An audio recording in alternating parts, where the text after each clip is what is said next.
¿Qué tal? Buenas tardes, bienvenidos a una nueva edición de Mesa Redonda. Estamos en vivo, como siempre, por TDC de Firmat para una amplia región, con los temas más importantes de la semana. Algunos que vienen de arrastre de hace un mes o 2 meses, como es la realidad de Firmat, y la actualidad, más que nada, metal mecánica, haciendo hincapié en Basali y todos los rumores que están dando vuelta en los últimos días. Pero, como siempre, ante nada, gran coequiper, compañero, amigo Mariano Carrera, es un placer. ¿Cómo le va, Mauro? ¿Cómo andamos? ¿Bien? Bien, muy bien, muy bien. Bueno, no surgieron muchas novedades que digamos en los últimos días y los rumores siguen siendo lo mismo en cuanto a la venta de la empresa Basali. Exactamente, sigue habiendo rumores. Esto ya ha adquirido trascendencia nacional. Hace mucho que se viene hablando de Basali en Firmat, en la provincia y en el país también, pero desde hace algunos días ha tomado notoriedad a nivel país porque el diario La Nación se ha hecho eco de lo que está aconteciendo en Firmat, donde hay una red de concesionarios que se estarían haciendo cargo de la empresa. Esto no es una noticia nueva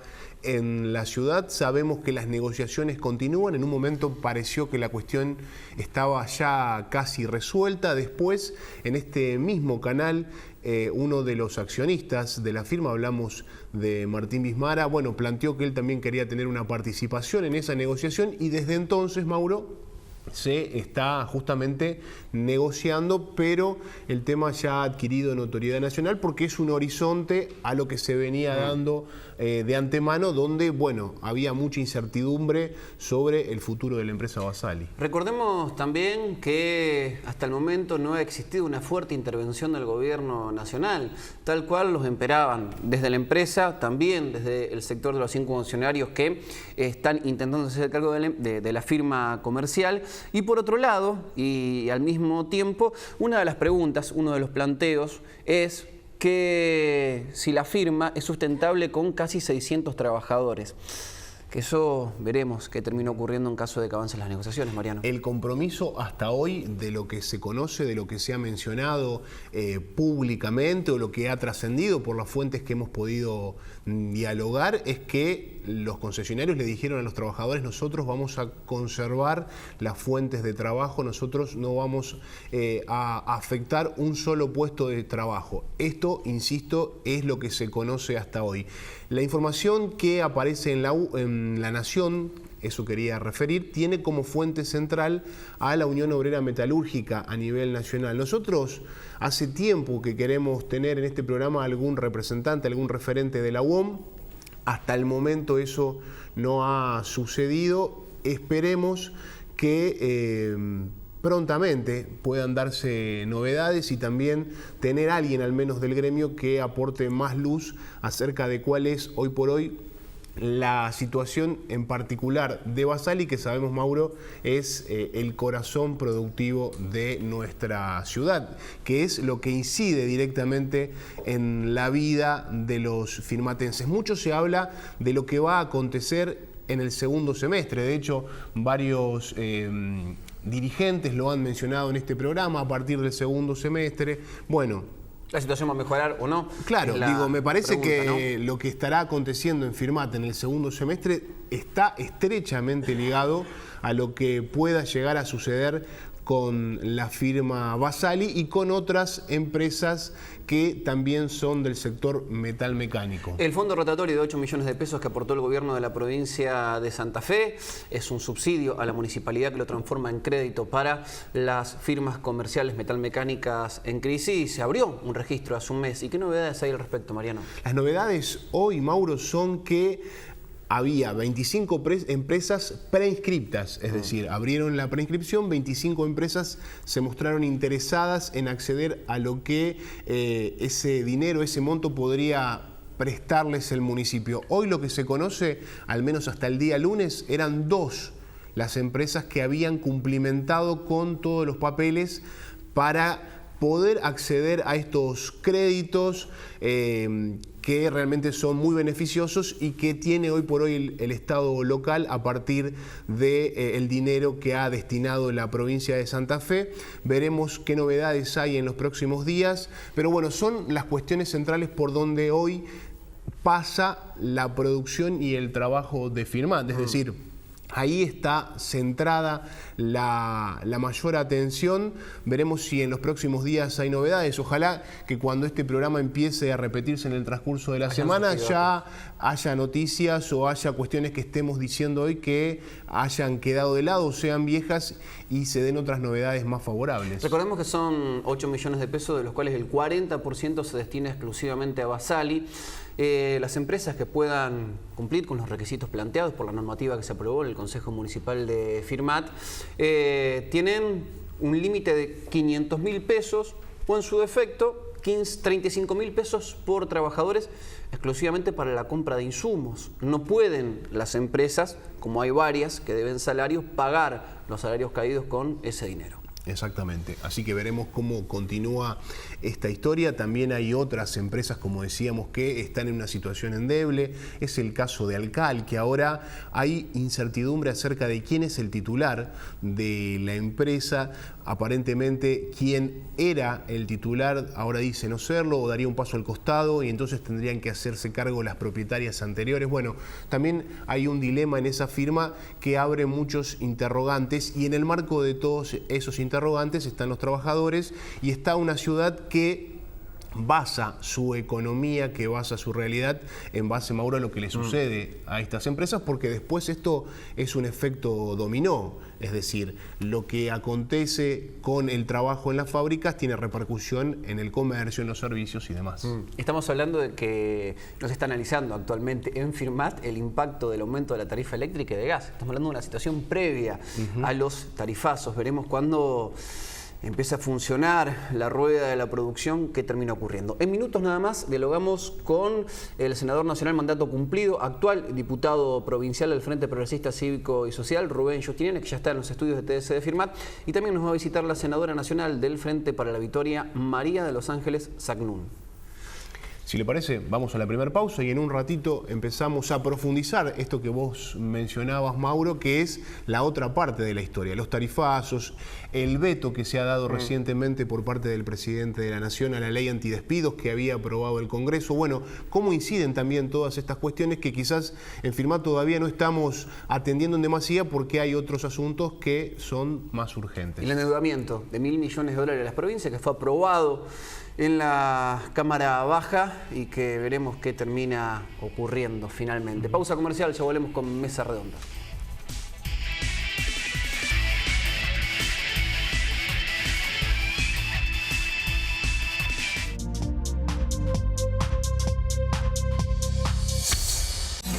Cuando hacemos TDC Noticias, no solo pensamos en informarte, también pensamos en cuidarte.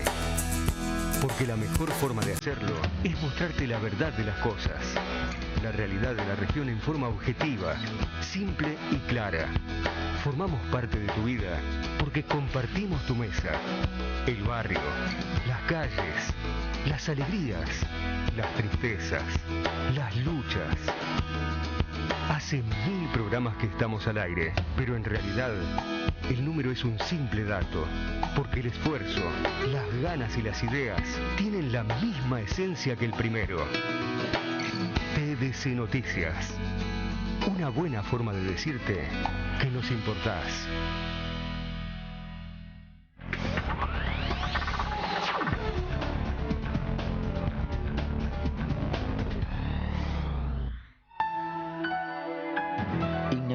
Los centros de salud de Sargento Cabral, San Lorenzo y Cañada de Gómez. Seguimos sumando eslabones a una gran red de atención primaria que resuelven más del 80% de las consultas de los santafesinos. Construimos una provincia con oportunidades de desarrollo y crecimiento en todo el territorio. Estamos donde tenemos que estar. Provincia de Santa Fe. Está llegando la tercera edición del Bingo Firmat. Autos, motos, viajes, Smart TV, computadoras, electrodomésticos y muchas sorpresas más. No dejes pasar este tren. Pedí tu boleto en la Secretaría del Club Firmat o comunicate al 03465 42 30 60. Facebook, Secretaría del Firmat FBC. Me olvidaba. También tenés bono gratuito por pago inmediato de 200.000 pesos en órdenes de compra y 150.000 pesos en órdenes de compra por sorteo cancelación anticipada. Ya empezó a cambiar tu suerte.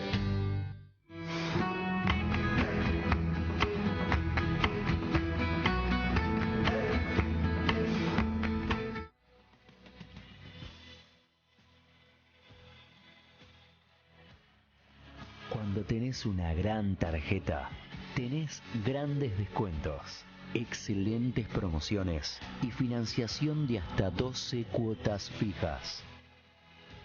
Tarjeta APLA, tan grande que es perfecta para tu bolsillo. Comunicate al 0810-777-8484 o al 03465-421.000. Visítanos en Buenos Aires 1202. Firmat. Si pensás en un seguro para vos, pensás en nosotros. San Cristóbal Seguros, tu compañía.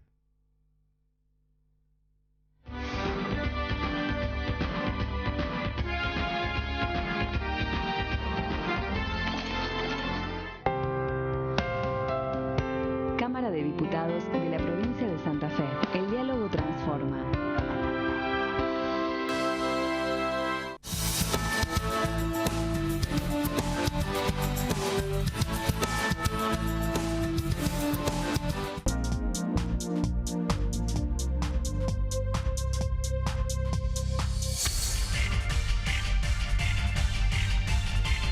Segundo bloque de mesa redonda, lo anunciábamos recién, la visita del diputado provincial del Frente Progresista Cívico Social, Rubén Giustiniani. Buenas tardes, gracias por venir.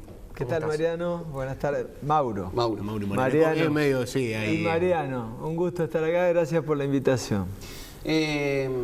Tuvimos la posibilidad, como muchos santafesinos, de escuchar los discursos de lo que fue para muchos quizá una sesión histórica de la semana pasada, sí, en cuanto a las posiciones políticas y la argumentación, con visiones muy encontradas sobre el endeudamiento de $1.000 millones de la provincia para llevar adelante obras públicas. Fuiste muy duro, pero te abstuviste al final. ¿Qué pasó? ¿O qué pensás? Sí, me abstuve para no votar contra las obras públicas, porque en definitiva es el endeudamiento para obras públicas, pero no acompañé algo que sí, Mauro, es histórico, porque no es exagerado decirlo, porque es la primera vez en la historia de la provincia de Santa Fe que se adopta este mecanismo de endeudamiento en dólares. Hubo otros mecanismos de endeudamiento en dólares a través de organismos internacionales, pero no este de los bonos. Este tema de los bonos en dólares, hay una pregunta básica que yo la hice ahí en el recinto. Si yo te pregunto a vos, Mariano, a vos, Mauro, si hoy te endeudarías en dólares, seguramente ustedes me van a decir que no. Pues se endeudarían en dólares, claro, hoy. En mi caso nunca, pero bueno. Porque ¿cuánto va a estar el dólar el año que viene? Claro. No sabemos. Hay una incertidumbre económica muy grande. Entonces, endeudar a los santafesinos en dólares a futuro no me parece prudente. Pero además en este mecanismo salimos de griesa hace muy poquito. Claro. El mecanismo de los bonos implica que en algún momento un grupo de los llamados inversores que compran estos bonos hacen un juicio y se genera una situación muy complicada. Yo dije en el discurso que era, desde el punto de vista económico, inconveniente, desde el punto de vista jurídico, temerario, y desde el punto de vista político, equivocado. Temerario desde lo jurídico, porque para hacer este endeudamiento se prorroga jurisdicción. ¿Qué quiere decir? Que por primera vez en la historia Santa Fe renuncia a la inmunidad soberana, y si hay algún conflicto de intereses con los que compran nuestros bonos, no se va a definir en un tribunal de Argentina, sino en Nueva York. Como los fondos buitres, como el caso Urias, igual. Entonces, nos quemamos una vez con leche, no podemos nuevamente. Chocamos una vez con la piedra, no podemos chocar dos veces con la misma piedra.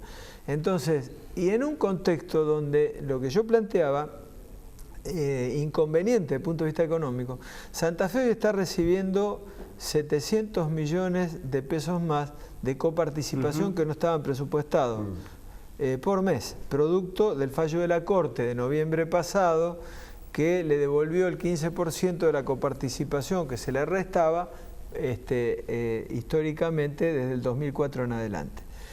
Esos son 8.000 millones anuales, pero además, producto del 2004 a la fecha, hay unos 30.000 o 40.000 millones de pesos que nosotros tenemos como acreencia sobre la nación.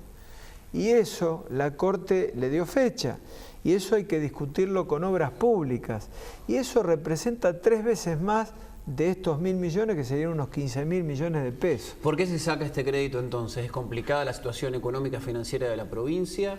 La verdad que no tenemos los elementos, yo lo dije ahí también, Mauro, porque se trató en una semana.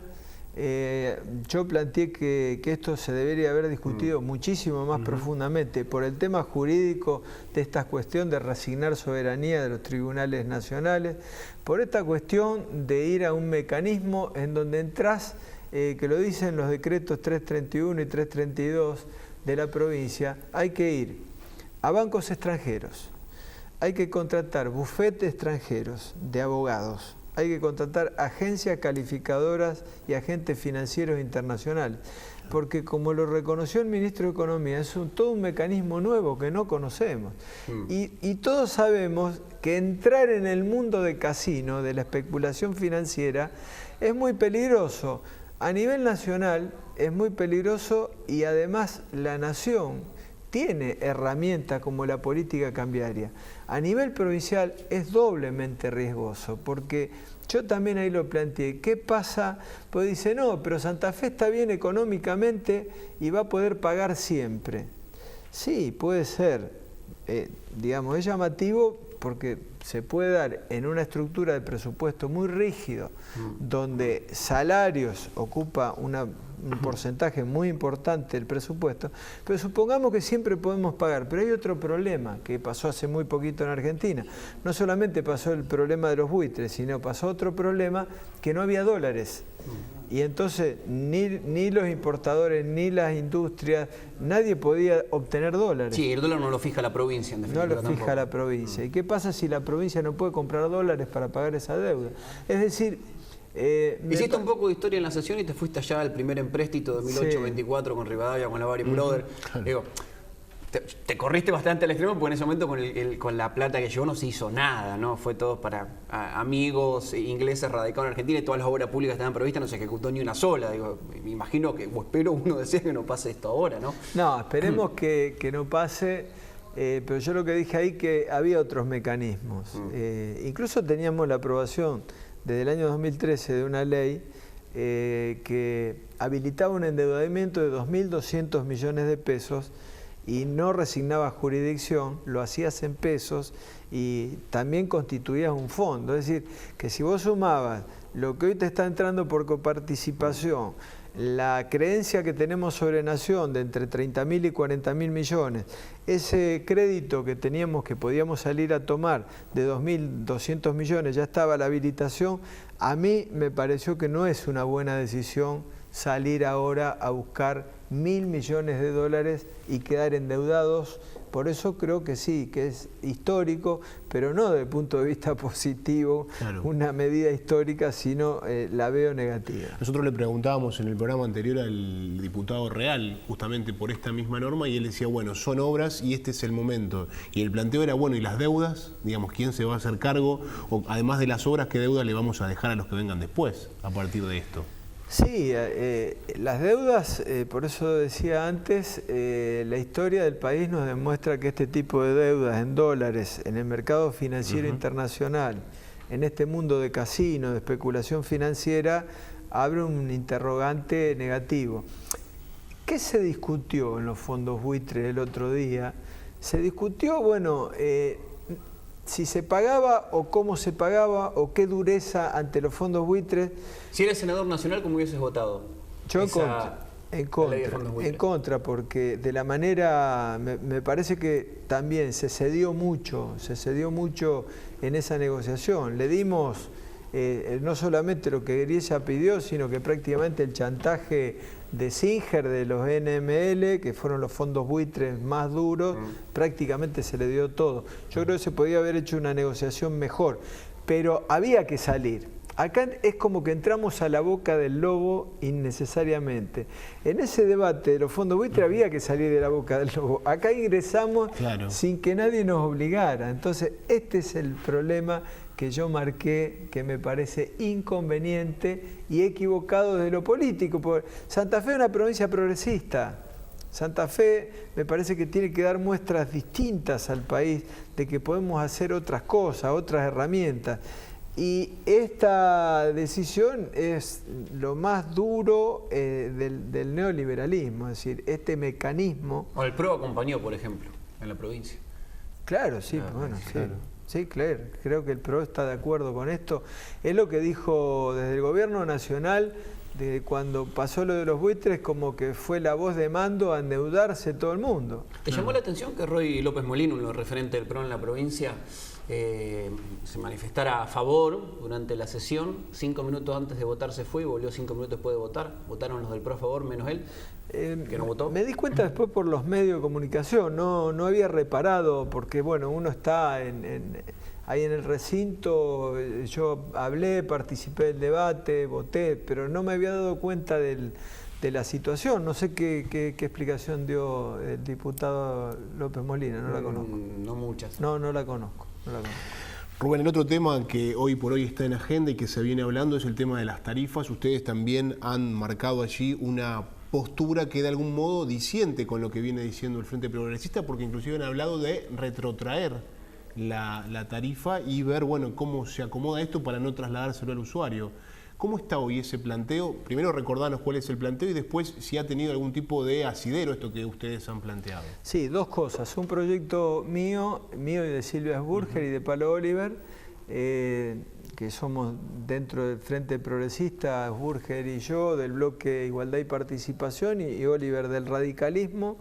Lo convocamos al ingeniero Estíbal de la EPE a que diera explicaciones, porque lo peor que puede pasar, y yo lo estoy diciendo permanentemente, los aumentos tarifarios, y sobre todo si son tarifazos, tienen que tener una audiencia pública previa, si no es inconstitucional. El artículo 42 de la Constitución Nacional lo dice claramente, la participación de los usuarios. Primera cosa. Segunda cuestión, la energía, la electricidad había tenido un aumento antes de fin de año de casi el 30%, que ya había sido un aumento alto.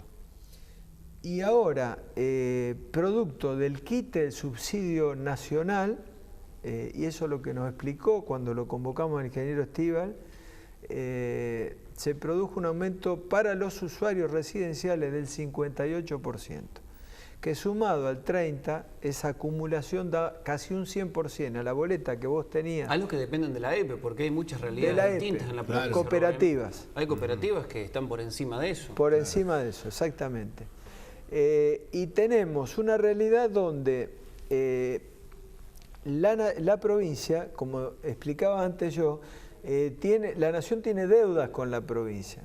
Entonces, que la Nación nos quite un subsidio y volquemos, como volcó la EPE y las cooperativas de manera directa sobre el usuario, ese aumento a mí me parece absolutamente negativo y era posible buscar otras alternativas.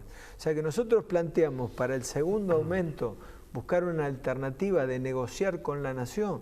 Nos pusimos a disposición del gobernador de ir todos a Buenos Aires como se está haciendo ahora, porque ahora está apareciendo la irracionalidad del tarifazo. Esta tarde un juez de San Martín acaba de dictar un amparo por el aumento a un hospital en la provincia de Buenos Aires, San Martín, en donde le retrotrae el aumento de la luz y le hace devolver a lo que había pagado ese hospital. En la provincia de Chubut tenemos también otro amparo de un juez que también impidió el aumento.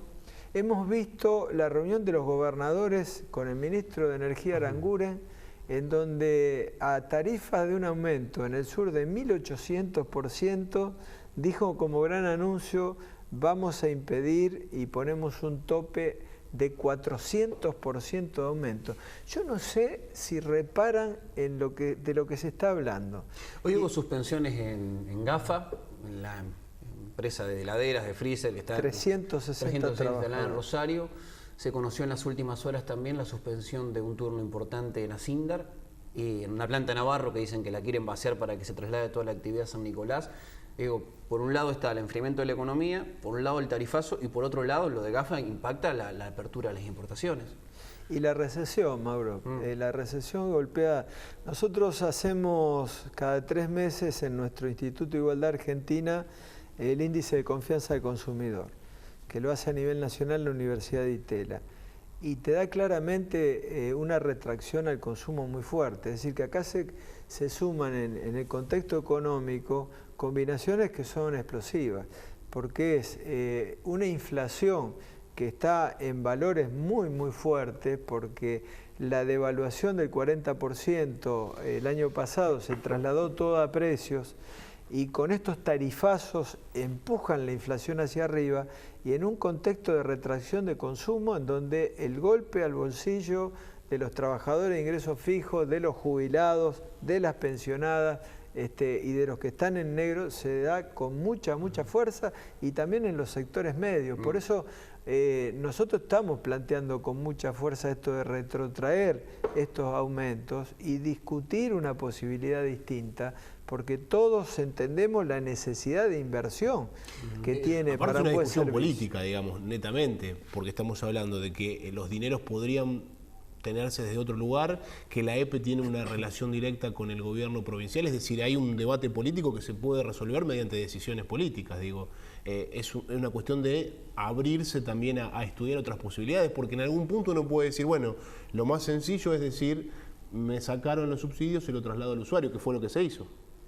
Se hizo eso y creo que se hizo en porcentaje absolutamente improcedente por lo elevado. Yo creo que se tendría que haber merituado de manera mucho más prudente, mucho más razonada, hacer las audiencias públicas con la participación de los usuarios como corresponde. Hay un criterio que es doctrina internacional en lo que hace a los servicios públicos, que se llama que las tarifas deben ser justas y razonables. ¿Por qué se dice que las tarifas deben ser justas y razonables? Lo contrario de razonable es arbitrario. Y las tarifas, además, son servicios públicos. Un servicio público es justamente, la palabra lo dice, la gente tiene que tener acceso universal, tiene que ser ininterrumpido, porque es un derecho humano el servicio público. Estás hablando de agua, de luz, de gas. No debe generar sí o sí una plusvalía, por ejemplo. Esperar que un hospital gane plata, por ejemplo. Exactamente, pero ahí viene el tema, además ahí viene el tema clave. ¿Por qué debe ser justo y razonable? Porque además tiene carácter monopólico. Y esto es muy importante. Si vos te querés comprar un par de zapatillas, vos vas a un shopping y en el shopping elegí entre 4, 5 o 10 marcas distintas, calidades distintas, y comprás lo que vos podés, hasta donde a vos te da ese tipo de zapatilla que vos podés comprar. Acá no tenés elección, por eso es un servicio monopólico. Claro. Vos prendés la luz y no tenés alternativa de elegir las empresas. Vos abrís el agua, no tenés alternativa de elegir. Lo mismo con el gas, o sea, es un carácter monopólico. Entonces, la rentabilidad de las empresas tiene que ser una rentabilidad razonable, porque cuando es una rentabilidad excesiva, te están metiendo la mano en el bolsillo de manera directa, por ser un servicio público y por ser de carácter monopólico. Entonces, la razonabilidad de las tarifas es lo que se discute siempre. Entonces, no puede haber un aumento, un tarifazo, no puede haber tarifazo. Sí, tiene que haber un debate previo, con audiencias previas, obligatorias, vinculantes, y se tiene que discutir de manera muy razonada. El gobierno nacional es optimista de cara al segundo semestre. ¿Qué pensás? Yo no veo, Mauro, medidas que permitan ser optimistas en primera instancia al segundo semestre.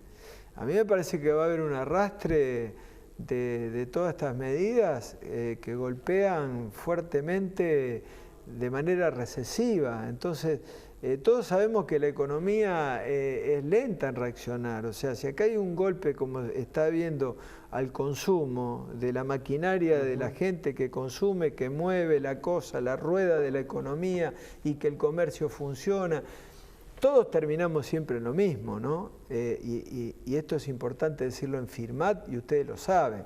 El campo dice mucho a la República Argentina.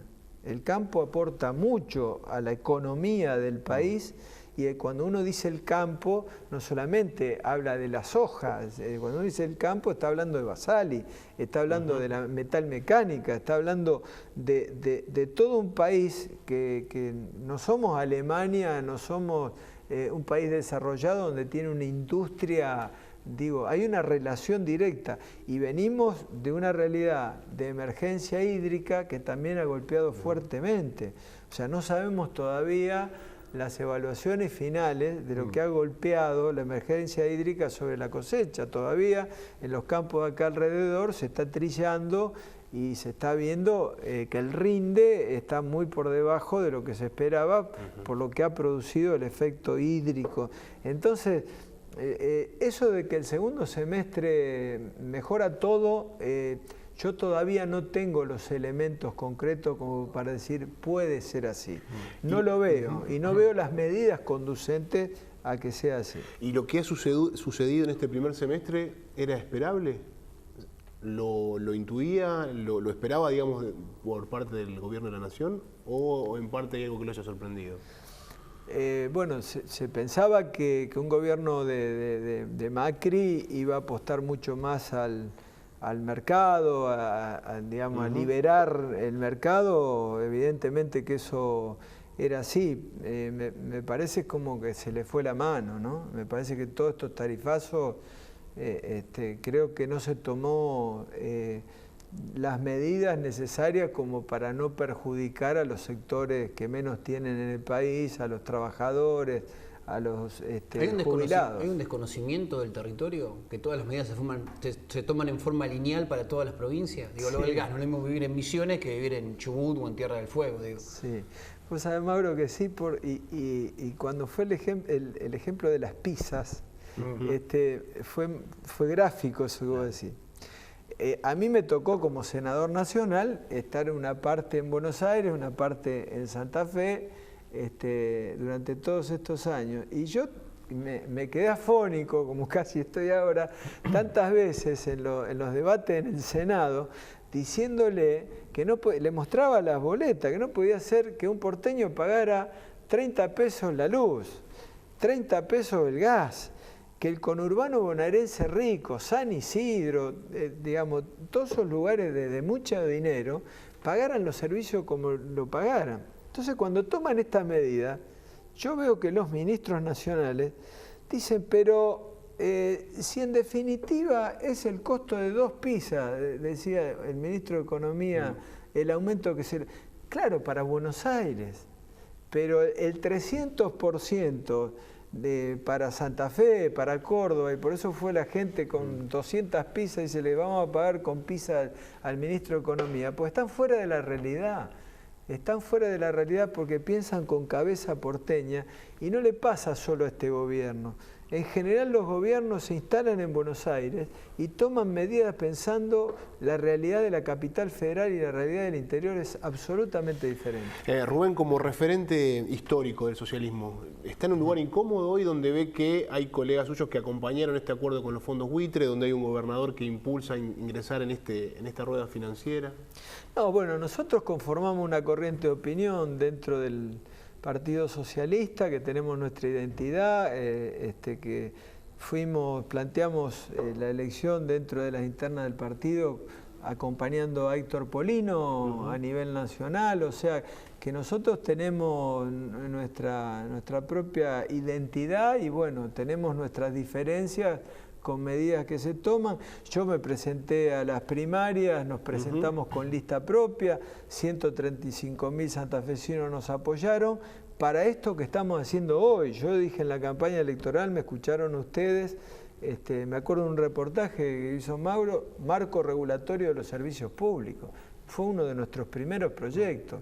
con tarifa justa y razonable, audiencias públicas, lo planteamos como compromiso de campaña. Así que estamos haciendo eso. Yo les pregunto a ustedes, porque en general no hay ley de educación provincial en Santa Fe. Y bueno, ese es un compromiso de campaña. Presentamos el primer día de las sesiones ordinarias una ley para que Santa Fe tenga una ley de educación provincial. Así que estamos cumpliendo de alguna manera nuestro compromiso con los santafesinos y sí, dentro del frente y del partido hay distintos pensamientos. ¿Y algunos están más corridos a la derecha, siente usted hoy? Yo creo que los congresos ideológicos los tienen que calificar ustedes, los periodistas. Dentro de las organizaciones políticas, por supuesto, está bienvenido que haya distintas miradas. Sería malo que haya una sola mirada y no posibilidad de debate ni de planteos distintos como son los que estamos haciendo nosotros hoy. Rubén, gracias por visitarnos. No, gracias a ustedes. El diputado provincial Rubén Giustiniani. Damos una breve pausa comercial y seguimos con más Mesa Redonda.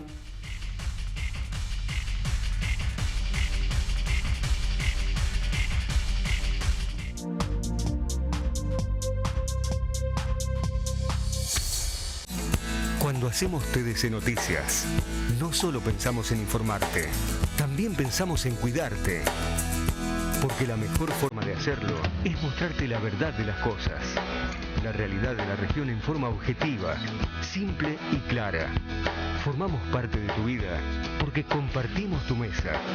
El barrio, las calles, las alegrías, las tristezas, las luchas. Hace 1000 programas que estamos al aire, pero en realidad el número es un simple dato, porque el esfuerzo, las ganas y las ideas tienen la misma esencia que el primero. TDC Noticias, una buena forma de decirte que nos importás.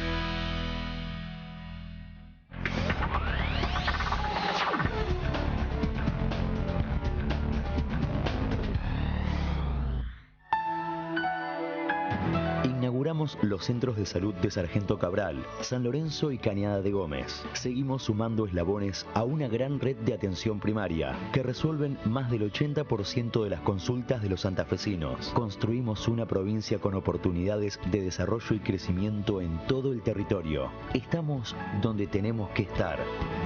Provincia de Santa Fe. Está llegando la tercera edición del Bingo Firmat. Autos, motos, viajes, Smart TV, computadoras, electrodomésticos y muchas sorpresas más. No dejes pasar este tren. Pedí tu boleto en la Secretaría del Club Firmat o comunicate al 03465 42 30 60. Facebook, Secretaría del Firmat, FBC. Me olvidaba, también tenés bono gratuito por pago inmediato de 200.000 pesos en órdenes de compra y 150.000 pesos en órdenes de compra por sorteo cancelación anticipada. Ya empezó a cambiar tu suerte.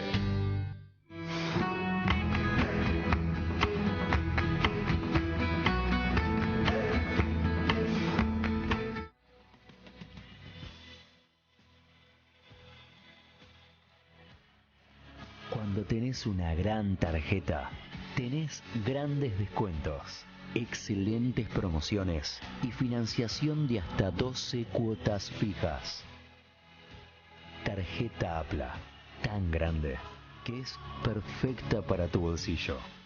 Comunicate al 0810-777-8484 o al 03465 421.000. Visítanos en Buenos Aires 1202. Firmat. Si pensás en un seguro para vos, pensás en nosotros. San Cristóbal Seguros, tu compañía.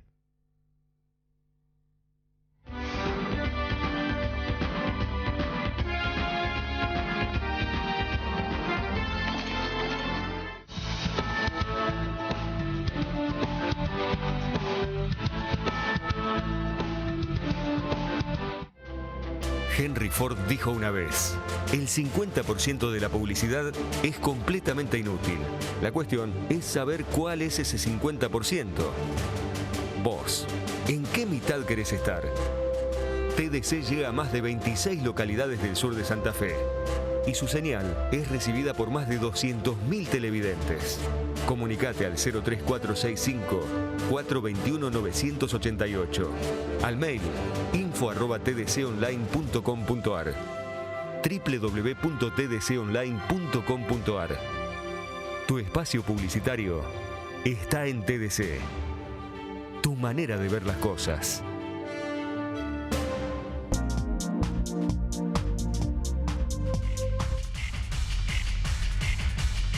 Seguimos en Mesa Redonda. Programa número, Mariano Carreras. 61. Muy bien.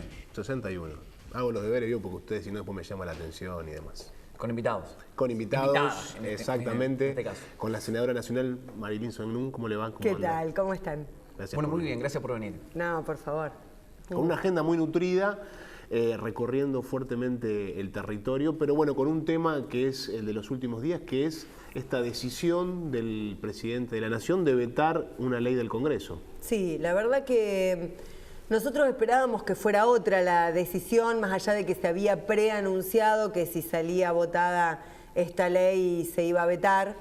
Entendíamos que es una ley que surgió con una gran legitimidad porque fue apoyada por todas las centrales sindicales de la Argentina. Nosotros recibimos en su momento en el Senado a todos los secretarios generales planteándonos la necesidad de avanzar con esta normativa y nos encontramos con este veto que me parece que es absolutamente improcedente, absolutamente infundado. Cuando uno lee los fundamentos que plantea el presidente en este veto, realmente decir que esto va a impedir la generación de nuevos puestos de trabajo es desconocer los términos de la ley, pero también desconocer los antecedentes legislativos históricos que tiene la Argentina. Esta misma ley estuvo vigente desde el año 2002 al año 2007. Durante ese periodo de tiempo se crearon 2,1 millones de puestos de trabajo en la Argentina. La desocupación bajó 10 dígitos. Se crearon puestos de trabajo en un 60% comparados a cómo se venían creando, cuál era el impacto que venía sufriendo la debacle que tuvimos, hasta la debacle que tuvimos en el 2001.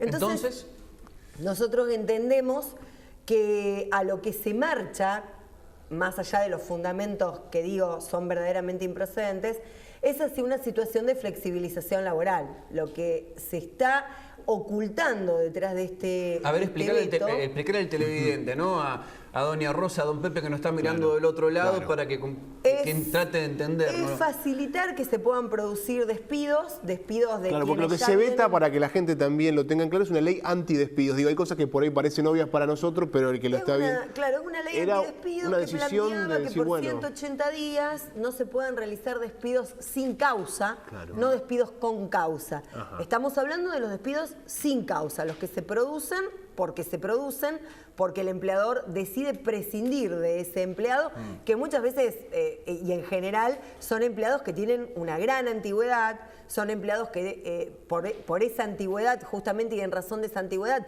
tienen un mayor costo laboral, como se le llama. Entonces se facilita que se pueda prescindir de esa relación de dependencia en forma rápida, en forma sumarísima. Nosotros lo que hicimos con esta ley es decir que por 180 días no se pueda prescindir sin causa de los empleados, que en caso de que se prescindiera el empleado, nace en cabeza del empleado una posibilidad, una oportunidad de pedir su reintegro en forma sumaria, y en caso de que acepte este despido, que pueda recibir una doble indemnización. Era por 180 días, por tanto, si el gobierno nacional confía en lo que ellos mismos plantean, que en el segundo semestre la economía se va a reactivar, la verdad que esto no causaba absolutamente ningún impacto negativo, y lo que sí causaba era una gran predecibilidad para los empleados, para los trabajadores, que se sienten en una situación de gran desprotección, teniendo el fantasma que pende en toda familia de poder perder el trabajo, con lo que esto significa para una familia. La pérdida del trabajo atraviesa humanamente a una familia, en todo sentido.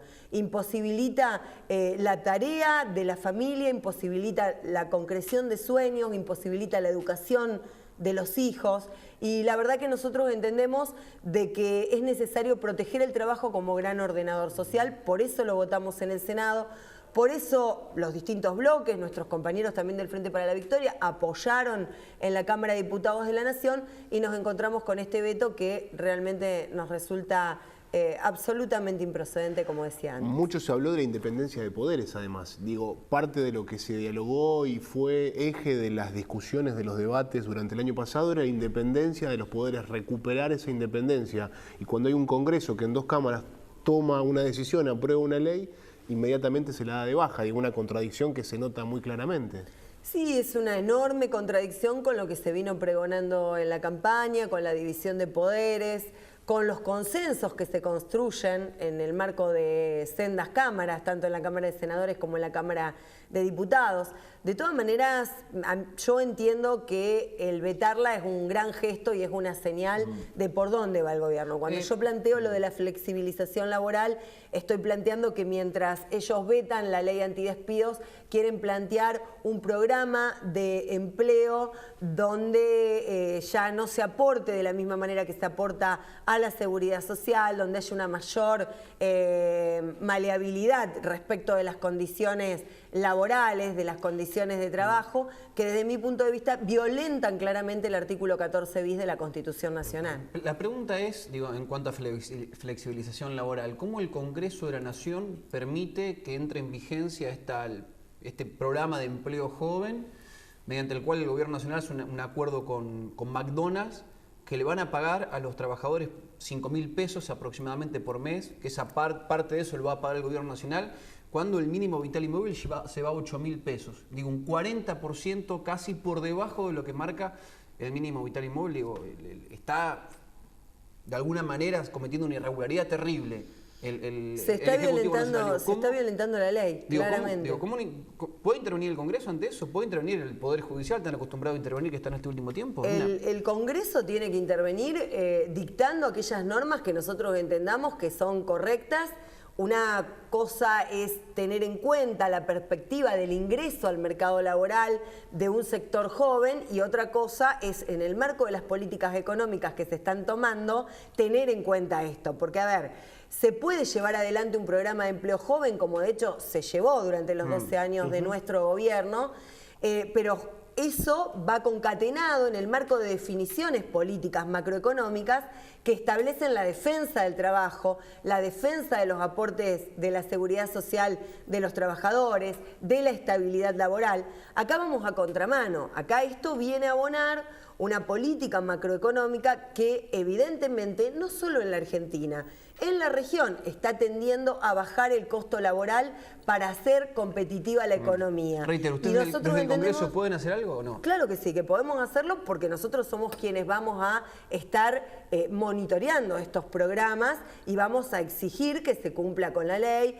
que se cumpla con los derechos laborales que establece la propia Constitución, y nosotros entendemos claramente que de esta manera se los vulnera. Se vulnera derechos constitucionales, derechos sociales, derechos laborales que están en nuestra Constitución Nacional y al ser de raigambre constitucional no pueden ser modificados ni por decreto ni por legislación.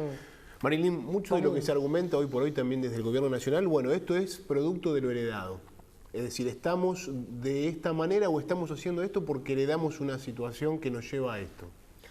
Yo entiendo que cada gobierno que asume encuentra una situación y respecto a esa situación tiene que generar medidas concretas.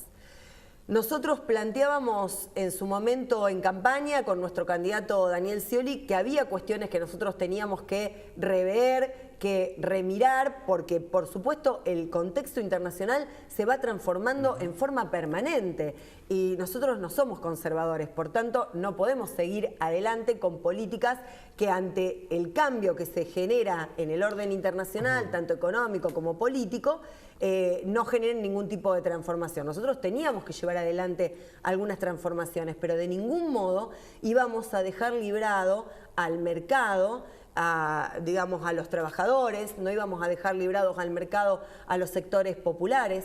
Nosotros tenemos una concepción de un Estado presente. Nosotros entendíamos que había que permanecer, acrecentar y quizás en algunos casos transformar algunas de las medidas anticíclicas que se habían tomado en el anterior gobierno para fortalecer el consumo interno, fortalecer nuestro mercado interno, no enfriar la economía. Cuando todos pedían enfriar la economía, nosotros decíamos que enfriar la economía iba a significar un enorme retroceso para el conjunto de los argentinos, y hoy estamos viendo lo que ocurre cuando se enfría la economía, cuando se la desacelera en forma abrupta mediante la quita de subsidios, como ha ocurrido, mediante la apertura de las importaciones, con el impacto negativo que eso está teniendo en toda la pequeña y mediana industria, en el comercio local, en los productores de cerdos, que hoy, ante la quita absoluta de las retenciones del maíz y la apertura de las importaciones, se ven prácticamente con una perspectiva nefasta a futuro.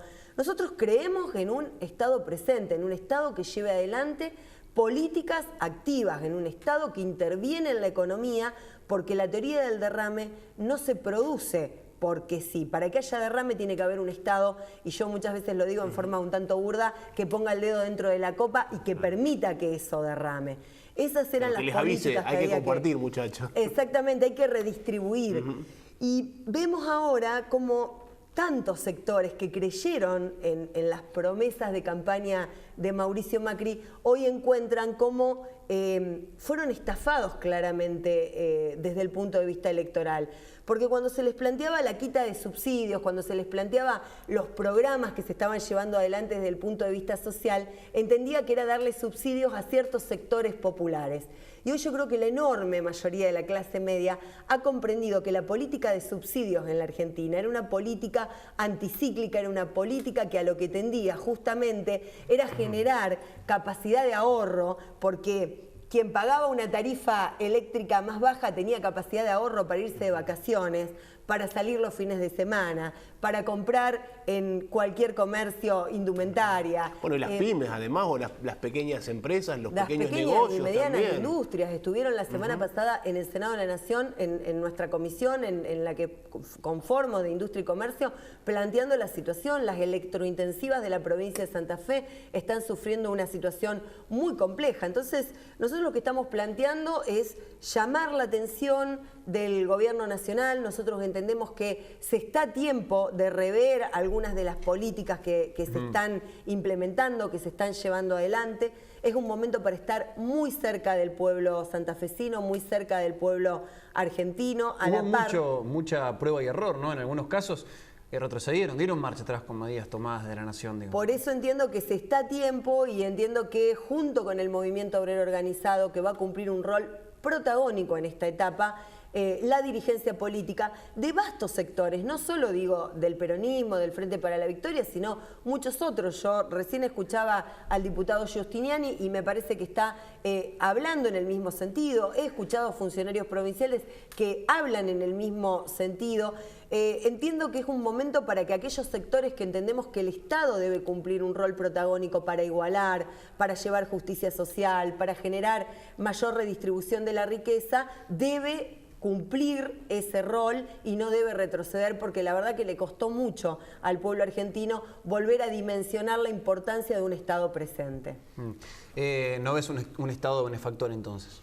Bajo ningún punto de vista. Veo un Estado en retroceso, veo un Estado que se fuga de aquellos lugares donde claramente debe estar. La pastoral social de la Iglesia Católica ha mencionado hace muy pocos días en un documento, acompañado incluso por los movimientos sindicales, la situación que se está viviendo en los sectores más desprotegidos de la comunidad, cómo está impactando la desocupación en el pueblo argentino, y entiendo que se está yendo hacia un Estado que vuelve a creer en el libre mercado y que deja librado a esas fuerzas el destino de sus argentinos, de sus habitantes. Te paso a la región. Estuviste el domingo en Rufino, en lo que fue una gran movilización para pelear por la autopista Rosario-Rufino, y que comience en ambos extremos la obra en forma simultánea. El objetivo es que la Nación revierta, ¿no?, la decisión tomada hasta el momento.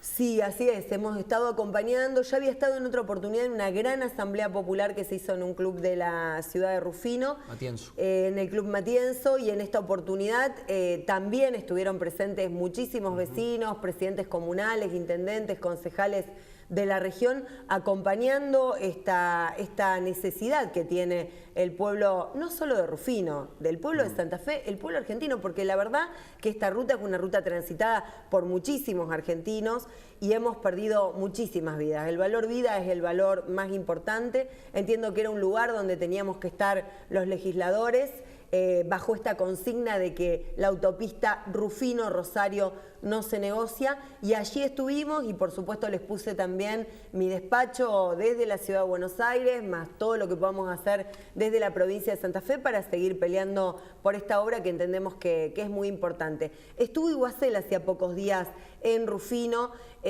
había una especie de compás de espera, me parece que fue muy contundente esta marcha para demostrarles de que es una demanda genuina del pueblo santafesino y que no vamos a retroceder en este anhelo que tenemos.